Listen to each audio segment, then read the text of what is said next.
हमारे साथ जुड़े रहने के लिए हमारे YouTube चैनल को सब्सक्राइब करें। मांग में सिंदूर, हाथ में नारियल, जगन्नाथ की आरती, बाबा के सामने जोड़े हाथ, नुसरत ने खींचा रथ को खींचती नुसरत और ममता, अमित शाह की मंगल आरती। नमस्कार, स्वागत है आपका नैतिक न्यूज में। मैं हूं आपके साथ सपना दुबे।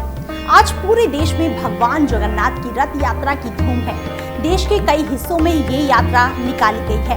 ओडिशा के पुरी में आज से ही सालाना रथ यात्रा का कार्यक्रम शुरू हो चुका है। सबसे खास बात यह है कि यूनेस्को द्वारा पुरी के एक हिस्से को वर्ल्ड हेरिटेज यानी कि वैश्विक धरोहर की सूची में शामिल करने के बाद ये दूसरी यात्रा है। भगवान जगन्नाथ की इस रथ यात्रा की काफी मान्यता है। इस यात्रा के लिए भारी मात्रा में दुनिया भर से श्रद्धालु पुरी आते हैं ताकि वो रथ को अपने हाथ से खींच सके और पुण्य कमा सके। रथ यात्रा में भगवान जगन्नाथ को दशावतारों के रूप में पूजा जाता है। इन दशों रूप में भगवान विष्णु, कृष्ण, वामन और बुद्ध भी शामिल हैं।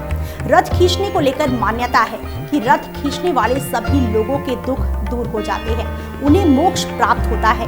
भारत में जैसे होली, दिवाली, रक्षाबंधन, बैसाखी, ईद और क्रिसमस का महत्व होता है, वैसे ही पुरी में इस रथ यात्रा को महत्व दिया जाता है। इस पर्व को बड़े अटूट विश्वास और श्रद्धा के साथ मनाया जाता है। देश के हर कोने में भगवान जगन्नाथ की रथ यात्रा निकाली जाती है। इसी खास मौके पर मोदी सरकार में गृह मंत्री अमित शाह भी आज तड़के सुबह जीत के बाद पहली बार अपने संसदीय क्षेत्र अहमदाबाद पहुंचे, जहां पर उन्होंने अपनी पत्नी के साथ जगन्नाथ मंदिर में सुबह 4 बजे मंगल आरती की।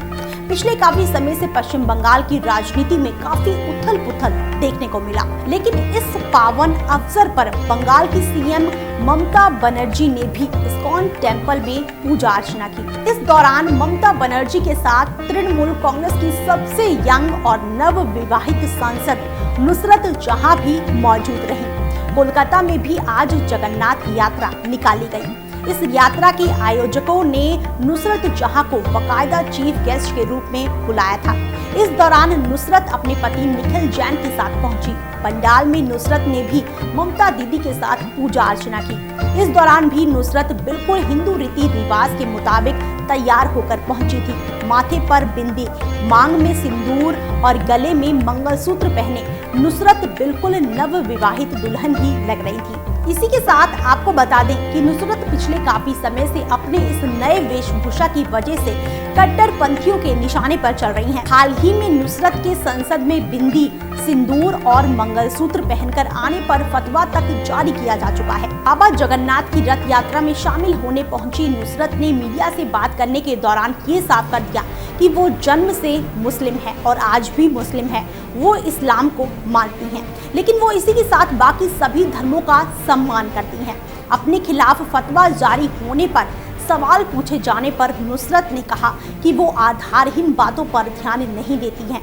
मैं अपना धर्म जानती हूँ, मानती हूँ, लेकिन आप भगवान के नाम पर किसी को बांट नहीं सकते। ये आस्था का मामला है जिसे दिल से महसूस किया जाता है, ना कि दिमाग से। नुसरत का कहना है कि उन्होंने वही किया जो उनके दिल ने उन्हें करने को कहा है। खुद को सेक्युलर बताते हुए कहा कि हम विकास की राह पर आगे बढ़ने वाले भारत देश के नागरिक हैं, जहां पर सभी धर्मों और परंपराओं का सम्मान होता है, सभी को एक सम्मान समझा जाता है। नुसरत ने कहा कि उनका धर्म भगवान के नाम पर बांटना नहीं सिखाता है। इस्कॉन मंदिर के प्रवक्ता ने नुसरत को चीफ गेस्ट बुलाने को लेकर कहा कि हम लोग सभी धर्मों को मानते हैं और नुसरत भी हमारी तरह सभी धर्मों की इज्जत करती हैं। इसलिए एक नए राजनेता के रूप में नुसरत जहां को आज के युवाओं के साथ अपने विचारों से प्रभावित करने के लिए बुलाया गया था। गौरतलब है कि नुसरत पूरे कार्यक्रम के दौरान मौजूद रही और उन्होंने पूजा के साथ नारियल भी फोड़ा। इतना ही नहीं, नुसरत ने ममता बनर्जी के साथ बाबा जगन्नाथ का रथ भी खींचा, जिसके बाद एक बार फिर नुसरत कट्टरपंथियों के निशाने पर आ गई हैं। नुसरत के खुद को मुस्लिम बताने पर देवबंद के मौलाना ने एक बार फिर नुसरत को लेकर बयान दे दिया है। मौलाना ने नुसरत के बयान पर उन्हें ही सलाह दे डाली है।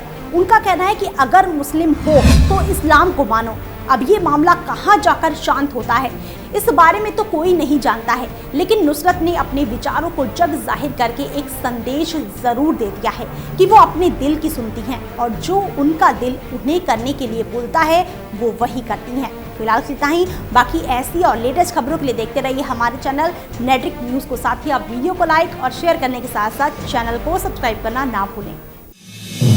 आप देख रहे हैं नेट्रिक न्यूज, साहस सच कहने का।